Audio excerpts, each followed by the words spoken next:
മുൻ BJP മുൻ അധ്യക്ഷൻ കെ സുരേന്ദ്രൻ സംസാരിക്കും. ഇന്നത്തെ ഈ ആഹ്ലാദകരമായ മുഹൂർത്തത്തിൽ നമ്മളെ അഭിസംബോധന ചെയ്ത് സംസാരിക്കാനും തെരഞ്ഞെടുപ്പിന്റെ ഔപചാരികമായിട്ടുള്ള പ്രക്രിയ പൂർത്തിയാക്കാനും ഇവിടെ എത്തിയിട്ടുള്ള ആദരണീയനായിട്ടുള്ള കേന്ദ്രമന്ത്രി, എപ്പോഴും കേരളത്തിന്റെ സുഹൃത്തായിട്ടുള്ള ശ്രീ പ്രഹ്ലാദ് ജോഷിജി,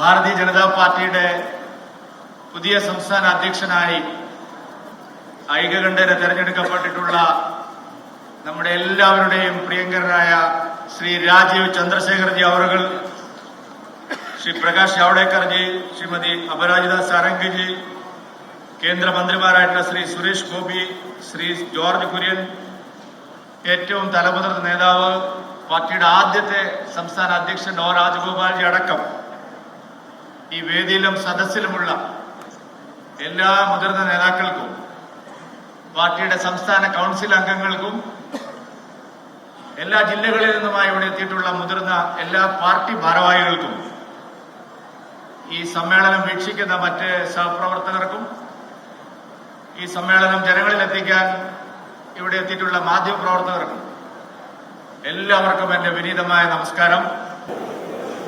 ഇന്നത്തെ ദിവസം ശ്രീ രാജീവ് ചന്ദ്രശേഖർജിയുടെ വാക്കുകൾ കേൾക്കാനാണ് നമ്മളെല്ലാവരും കാത്തിരിക്കുന്നത്. അതിനു മുമ്പ് പ്രഹ്ലാദ് ജോഷി രാഷ്ട്രീയ വിഷയങ്ങൾ ഇവിടെ സംസാരിക്കും. അതുകൊണ്ട് സ്ഥാനമൊഴിയുന്ന അധ്യക്ഷൻ എന്നുള്ള നിലയിൽ അധികം സമയം പ്രസംഗിക്കാൻ ഞാൻ ഈ അവസരം ഉപയോഗിക്കുന്നില്ല. കഴിഞ്ഞ 5 വർഷം ഭാരതീയ ജനതാ പാർട്ടിയുടെ സംസ്ഥാന പ്രസിഡന്റായി നിങ്ങളുടെ എല്ലാവരുടെയും അനുഗ്രഹാശിസ്സുകളോടെ, നിങ്ങളുടെ എല്ലാവരുടെയും പിന്തുണയോടുകൂടി കഴിഞ്ഞ 5 വർഷം പ്രവർത്തിക്കാനുള്ള അവസരം എനിക്ക് ലഭിച്ചു. ഭാരതീയ ജനതാ പാർട്ടിയുടെ ചരിത്രം നോക്കിയാൽ ശ്രീ ഒ രാജഗോപാൽജി മുതൽ ശ്രീ PS ശ്രീധരൻ പിള്ള സാർ വരെയുള്ള അനേകം മഹാരഥന്മാരായിട്ടുള്ള നേതാക്കന്മാർ, രാജേട്ടൻ രാംപിള്ള സാർ, അതുപോലെ CK പത്മനാഭൻജി, മാരാർജി, അന്തരിച്ചുപോയ മാരാർജി, ശ്രീധരൻ മാസ്റ്റർ, കൃഷ്ണദാസ് ജി, മുരളിയേട്ടൻ, അതുപോലെ ശ്രീധരൻ പിള്ള സാർ, അങ്ങനെ വിവിധ മേഖലകളിൽ കഴിവ് തെളിയിച്ചിട്ടുള്ള പ്രഗത്ഭരായിട്ടുള്ള ആൾക്കാരുടെ കൂട്ടത്തിലാണ് കഴിഞ്ഞ 5 വർഷത്തിന് മുമ്പ് ഒരു സാധാരണക്കാരനായിട്ടുള്ള ഒരു പാർട്ടി പ്രവർത്തകന് ഇങ്ങനെയുള്ള ഒരു അവസരം പാർട്ടിയുടെ കേന്ദ്ര നേതൃത്വവും സംസ്ഥാനത്തെ നേതൃത്വവും എനിക്ക് നൽകിയത്. കഴിഞ്ഞ 5 വർഷം ലഭിച്ച ആ ഒരു അവസരത്തിന് BJPയിൽ മാത്രമാണ് ഏതൊരു സാധാരണ പ്രവർത്തകനും അതിന്റെ ഏത് പദവികളിലും എത്തിച്ചേരാൻ കഴിയുന്ന ഒരേ ഒരു political party Bharatiya Janata party മാത്രമാണ് ഇന്ത്യയിൽ. അതുകൊണ്ട് ആ ആനുകൂല്യമാണ് കഴിഞ്ഞ 5 വർഷം മുമ്പ് എനിക്ക് ലഭിച്ചത്.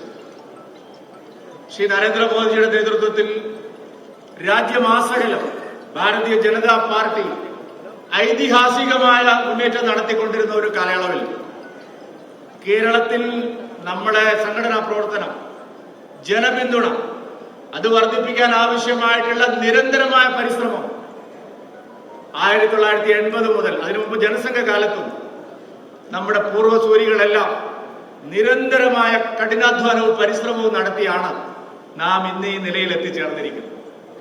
ഇന്ന് അഭിമാനത്തോടുകൂടി കേരളത്തിലെ മറ്റേത് രാഷ്ട്രീയ പാർട്ടിയോടും കിടപിടിക്കാൻ കഴിയുന്ന ജനപിന്തുണയും സംഘടനാ ശക്തിയുമുള്ള ഒരു പാർട്ടിയായി ഭാരതീയ ജനതാ പാർട്ടി കേരളത്തിൽ മാറിക്കഴിഞ്ഞിരിക്കുന്നു എന്നുള്ളതാണ് സത്യം. ശ്രീ നരേന്ദ്രമോദിജിയുടെ ആശയങ്ങൾ, അദ്ദേഹത്തിന്റെ നിലപാടുകൾ ഇന്ന് കേരളത്തിലെ ജനങ്ങൾക്ക് സുപരിചിതമാണ്. കേരളത്തിലെ ജനങ്ങൾ സ്വീകരിച്ചിരിക്കുന്നു. ഇവിടെ ഉണ്ടായിരുന്ന ഏറ്റവും വലിയൊരു നെറേറ്റീവ്, നിങ്ങൾ ഇങ്ങോട്ട് വേണ്ട, വിദ്യന് തെക്ക് ഇപ്പുറത്ത്, വാളയാറിന് ഇപ്പുറത്ത് നിങ്ങൾക്ക് കാലുകുത്താൻ കഴിയില്ല, കേരളം BJPക്ക് ബാലികേറ മലയാണെന്നാണ് ഇതുവരെ ഉണ്ടായിരുന്ന പ്രതീതി. എന്നാൽ കഴിഞ്ഞ 10 വർഷത്തിനിടയിൽ കേരളത്തിൽ ഇത് ബാലികേറ മലയല്ല, ഇവിടെയും കേരളത്തിലും BJPക്ക് സ്ഥാനമുണ്ട് എന്ന് തെളിയിക്കാൻ കഴിഞ്ഞ 10 വർഷത്തെ 15 വർഷത്തെ നമ്മുടെ അനുഭവം നമ്മുടെ മുമ്പിലുണ്ട്. ഇന്ന് കേരളത്തിൽ ഭാരതീയ ജനതാ പാർട്ടിക്ക് ലോക്സഭയിലേക്ക് അംഗങ്ങളുണ്ട്. 20% ജനങ്ങളുടെ പിന്തുണ നമുക്ക് കിട്ടിയിട്ടുണ്ട്. നാം ഏത് വിഷയത്തിൽ എന്തു പറയുന്നു എന്ന് ചർച്ച ചെയ്യാൻ, നമ്മളെ അവഗണിക്കാൻ എത്ര വലിയ ശ്രമങ്ങൾ ഉണ്ടായെങ്കിലും നമ്മൾ അവഗണിക്കാൻ കഴിയാത്തൊരു ശബ്ദമാണ് എന്നുള്ള കാര്യം എല്ലാവരും പരക്കെ സമ്മതിക്കുന്നു. ഇത്തവണ CPM-ന്റെ സംസ്ഥാന സമ്മേളനം 5 ദിവസം നടന്നു കൊല്ലത്ത്.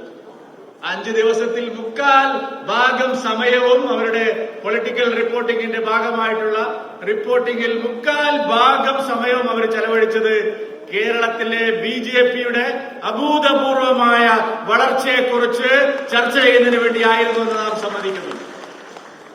ലോക്സഭാ തെരഞ്ഞെടുപ്പ് കഴിഞ്ഞപ്പോൾ BJP പ്രകടനത്തെ സംബന്ധിച്ച് മാധ്യമ പ്രവർത്തകരും നിരീക്ഷകന്മാരും എല്ലാം വിലയിരുത്തി. ഒരാശയപരമായ വ്യതിയാനം കേരളത്തിൽ ഉണ്ടാകാൻ പോവുകയാണ്. കേവലമായ ഒരു സീറ്റിന്റെ മാത്രം വിജയമല്ല, കേരളത്തിലൊരു ഐഡിയോളജിക്കൽ ഷിഫ്റ്റ് വരികയാണ്.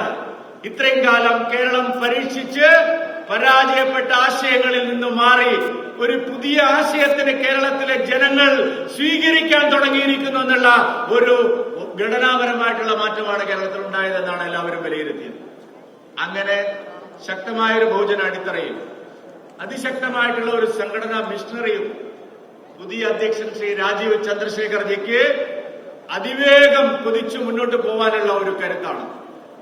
രാജീവ് ചന്ദ്രശേഖർജി പാർട്ടിയുടെ പുതിയ അധ്യക്ഷനായി വരുമ്പോ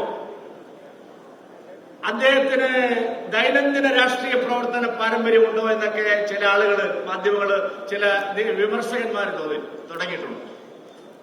ദൈനംദിന രാഷ്ട്രീയ പ്രവർത്തനത്തിന് പൂർണ്ണമായിട്ടും സജ്ജനായിട്ടുള്ള അദ്ദേഹത്തിന് അത് 100% ദൈനംദിനം പൊളിറ്റിക്കൽ ആക്ടിവിറ്റി നടത്താൻ കഴിയുന്ന ഒരാളാണെന്ന് തിരുവനന്തപുരത്തെ കഴിഞ്ഞ 1 വർഷത്തെ അനുഭവം നമ്മുടെ മുമ്പിലുണ്ട്. അദ്ദേഹം ലോക്സഭാ തെരഞ്ഞെടുപ്പിൽ തിരുവനന്തപുരത്ത് സ്ഥാനാർത്ഥിയായി വരുമ്പോ ഇതേ ചോദ്യം എല്ലാവരും ചോദിച്ചു. രാജീവ് ചന്ദ്രശേഖർജിക്ക് എങ്ങനെയാണ് ഒരു ദൈനംദിന പ്രവർത്തകനായിട്ട് വരാൻ കഴിയുന്നത്? 5 ദിവസം കഴിഞ്ഞപ്പോ വിമർശകന്മാരെല്ലാം അവരുടെ നിലപാട് മാറ്റി രാജീവ് ചന്ദ്രശേഖർജിയെ പോലെ സ്വീകാര്യനായ ഒരു നേതാവ് തന്നെയാണ് തിരുവനന്തപുരത്തിനും കേരളത്തിനും വേണ്ടതെന്ന് അവർ മാറ്റി പറഞ്ഞിട്ടുണ്ട്. അതുകൊണ്ട് രാജീവ് ചന്ദ്രശേഖർജിയുടെ 3 പതിറ്റാണ്ട് കാലത്തെ അനുഭവ പാരമ്പര്യവും അദ്ദേഹത്തിന്റെ തീക്ഷ്ണമായിട്ടുള്ള ജീവിതാനുഭവങ്ങളും അദ്ദേഹം കൈവച്ച മേഖലകളിലെല്ലാം നേടിയിട്ടുള്ള ഉജ്ജ്വലമായിട്ടുള്ള വിജയങ്ങളും കേരളത്തിലെ പാർട്ടിക്ക് നവോന്മേഷം നൽകും. ഒരു പുതിയ കുതിച്ചുചാട്ടത്തിന് അദ്ദേഹത്തിന്റെ കടിഞ്ഞാൺ, അദ്ദേഹത്തിന്റെ കയ്യിലിരിക്കുന്ന കടിഞ്ഞാൺ അദ്ദേഹം അത് ഉപയോഗിച്ച് മുന്നോട്ട് കൊണ്ടുപോകുമെന്നുള്ള കാര്യത്തിൽ സ്ഥാനമൊഴിയുന്ന അധ്യക്ഷൻ എന്നുള്ള നിലയിൽ എനിക്ക് യാതൊരു സംശയവുമില്ല. അദ്ദേഹത്തിന്റെ പേര് പാർട്ടിയുടെ സംസ്ഥാന അധ്യക്ഷ സ്ഥാനത്തേക്ക് പരിഗണിക്കപ്പെടുന്നു എന്നുള്ള ആശയം ഉരുത്തിരിഞ്ഞു വന്ന ഉടനെ തന്നെ കേരളത്തിലെ എല്ലാ BJP നേതാക്കളും ഒരുമിച്ചിരുന്ന് അദ്ദേഹമായിരിക്കും അടുത്ത 5 വർഷം കേരളത്തിൽ ഭാരതീയ ജനതാ പാർട്ടിയെ നയിക്കേണ്ടതെന്ന് ഐകകണ്ഠേനയാണ് തീരുമാനമെടുത്തത്. കഴിഞ്ഞ 4 മാസമായിട്ട് ഈ മുന്നിൽ നിൽക്കുന്ന നമ്മുടെ മാധ്യമ സുഹൃത്തുക്കളെല്ലാം എന്തെല്ലാം പ്രചരണങ്ങൾ നടത്തി, എന്തെല്ലാം വ്യാഖ്യാനങ്ങൾ ഉണ്ടായി, എന്തെല്ലാം ആഖ്യാനങ്ങൾ ഉണ്ടായി, അതിനെല്ലാം അപ്പുറത്താണ് ഭാരതീയ ജനതാ പാർട്ടിയുടെ കാര്യങ്ങളെന്ന് തെളിഞ്ഞിരിക്കുകയാണ് അദ്ദേഹത്തിന്റെ സ്ഥാനാരോഹണത്തിലൂടെ എന്നുകൂടി പറയാൻ ഞാൻ ഈ അവസരം ഉപയോഗിക്കുകയാണ്. ഞാൻ